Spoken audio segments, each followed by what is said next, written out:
Building strong ஆனால் basement week அப்படின்னு சொல்கிற மாதிரி ஆயிடக்கூடாது. ஒரு விஷயத்தை ப்ராப்பராக கற்றுக்கிட்டு வந்தீங்கன்னா நீங்கள் அதில் எக்ஸ்பர்ட் ஆக முடியும். இதில் லொஜாக், மொஜாக், பஜாக் மாதிரி 3 ஸ்டேஜஸ் இருக்குது. இந்த 3த்தையும் நீங்கள் கடந்து வந்துட்டீங்கன்னா நீங்கள் தான் மாஸ்டர் த பிளாஸ்டர்.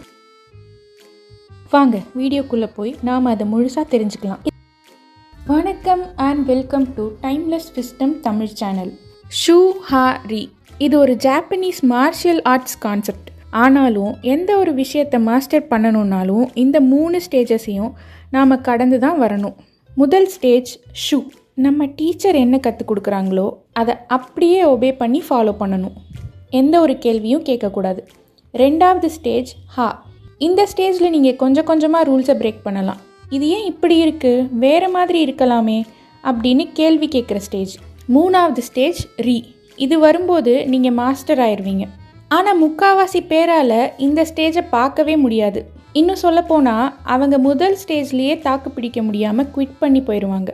நான் உங்களுக்கு இப்போ ஒரு கதை சொல்ல போகிறேன். ஜப்பானில் கராத்தே கற்றுக்க ஒருத்தர் மார்ஷியல் ஆர்ட்ஸ் ஸ்கூலில் சேர்றான். உள்ளே போய் பார்க்கும்போது எல்லாரும் பயங்கரமாக ஃபைட் பண்ணுறாங்க.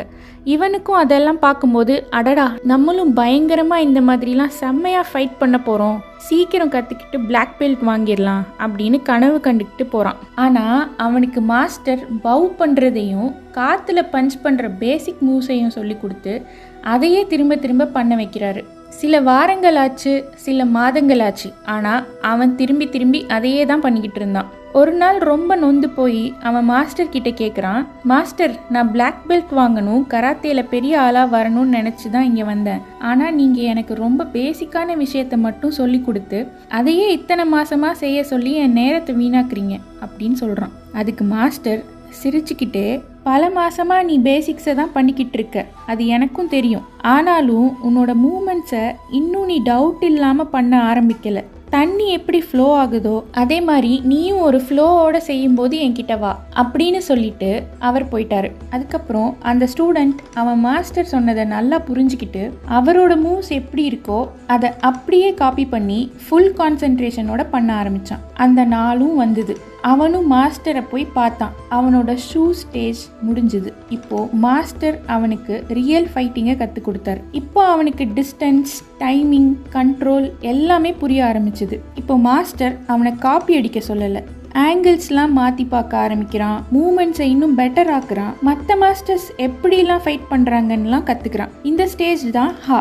இதில் அவன் ரூல்ஸை இன்னும் ஆழமாக புரிஞ்சுக்கிட்டான். அவனோட மிஸ்டேக்ஸில் இருந்து நிறைய விஷயங்களை கற்றுக்கிட்டான். கடைசி ஸ்டேஜ் ரி. இதை அவன் அடையும் போது கிட்டத்தட்ட 10 வருஷம் ஆயிடுச்சு. இப்போதான் ஸ்டூடெண்ட்டாக இருந்தவன் மாஸ்டராக மாறுறான். இப்போ அவன் இதை வெறும் கராத்தேவாக மட்டும் பார்க்கல, இந்த டெக்னிக் கரெக்டா அப்படின்னு பார்க்குற அளவுக்கு ஒரு எக்ஸ்பர்ட் ஆயிட்டான். அவனை யாராவது அட்டாக் பண்ணால் அவன் சும்மா தடுக்க மட்டும் செய்யலை, அவன் மனசு, உடம்பு எல்லாமே ஒரே நிலையில் அப்படியே ஃப்ளோ ஆகுது. ஏன்னா அவன் இப்போ கராத்தே தெரிஞ்ச ஆளாக மட்டும் இல்லை, அவன் ஒரு மாஸ்டர். சரி, இப்போ நீங்கள் எந்த ஒரு விஷயம் கற்றுக்கணும்னு ஆசைப்பட்டீங்கன்னாலும் ஃபஸ்ட்டு அதுக்கான சரியான டீச்சரை சூஸ் பண்ணிவிட்டு அவங்க சொல்லி கொடுக்குறத அப்படியே ஃபாலோ பண்ணுங்கள். புரிகிற மாதிரி சொல்லணும்னா நீங்கள் அவங்கள காப்பி பண்ணணும். இதுதான் ஷூ ஸ்டேஜ். இதில் ரூல்ஸ் ஃபாலோ பண்ணுறது கொஞ்சம் இரிட்டேட்டிங்காக தான் இருக்கும். ஏன்னா இந்த ஸ்டேஜ் தான் இருக்கிறதுலே ரொம்ப அதிக நேரம் எடுத்துக்கும். சிலருக்கு மாதக்கணக்கில் ஆகலாம், சிலருக்கு வருஷ கணக்கில் கூட ஆகலாம். பட் பேசிக்ஸை மதித்து அதை கற்றுக்கிட்டிங்கன்னா ஒரு நாள் உங்களுக்கு அடுத்த லெவலுக்கு மூவ் பண்ணுறதுக்கான கான்ஃபிடென்ஸ் வரும். ஹாக்கு நீங்கள் வந்துட்டீங்கன்னு உங்களுக்கு எப்படி புரியும்னா, நீங்கள் ஃபாலோ பண்ணுற மெத்தடில் சின்ன சின்ன மாற்றங்கள் ஏற்படுத்தினா இன்னும் பெட்டராக இருக்கும்னு உங்களுக்கு தோணும். டவுட்டும் இருக்கும், அதே நேரத்தில் கான்ஃபிடென்ஸும் இருக்கும். இந்த ஸ்டேஜில் உங்களோட ஃபுல் பொட்டென்ஷியலை கொடுத்தீங்கன்னா உங்களோட அடுத்த ஸ்டேஜுக்கு போக முடியும். ஹாவை கடந்து அடுத்த ஸ்டேஜுக்கு போயிட்டீங்கன்னா நீங்கள் ரொம்ப காமாக நேச்சுரலாக இருப்பீங்க. உங்களோட இன்ஸ்டிங்க்லேயே உங்களுக்கு எல்லாம் தெரியும். இந்த ஸ்டேஜில் போரிங்காகவும் இருக்காது, எக்ஸைட்டிங்காகவும் இருக்காது. ஏன்னா நீங்கள் இப்போ மாஸ்டர் ஆயிட்டீங்க. இதுதான் ரீ ஸ்டேஜ். நீங்கள் பேசிக்ஸை கற்றுக்கவே கஷ்டப்படுறீங்கன்னா நீங்கள் இப்போ ஷூ ஸ்டேஜில் இருக்கீங்கன்னு அர்த்தம். என்னோட செயலில் இம்ப்ரூவ் ஆகுறேன்னா இன்னும் வேறு ஏதாவது நான் பண்ணணுமா அப்படின்னு யோசிச்சிங்கன்னா நீங்கள் இப்போ ஹா ஸ்டேஜில் இருக்கீங்கன்னு அர்த்தம். எந்த ஒரு யோசனையும் இல்லாமல் ஒரு ஸ்டேட் ஆஃப் ஃப்ளோவில் இருந்தீங்கன்னா நீங்கள் ரீ ஸ்டேஜில் இருக்கீங்கன்னு அர்த்தம். இது வெறும் கராத்தேக்கு மட்டும் கிடையாது, இந்த உலகத்தில் இருக்க எல்லா விஷயத்துக்கும் பொருந்தும். நீங்கள் இப்போ எந்த ஸ்டேஜில் இருக்கீங்கன்னு கமெண்ட் பண்ணுங்கள். இந்த வீடியோ பிடிச்சிருந்துச்சுன்னா லைக் பண்ணுங்கள், ஷேர் பண்ணுங்கள். மறக்காமல் நம்ம சேனலுக்கு சப்ஸ்கிரைப் பண்ணிடுங்க. ரிமெம்பர், காலம் மாறலாம் ஆனால் ஞானம் நிலைத்திருக்கும். இதுதான் டைம்லெஸ் விஸ்டம். நன்றி.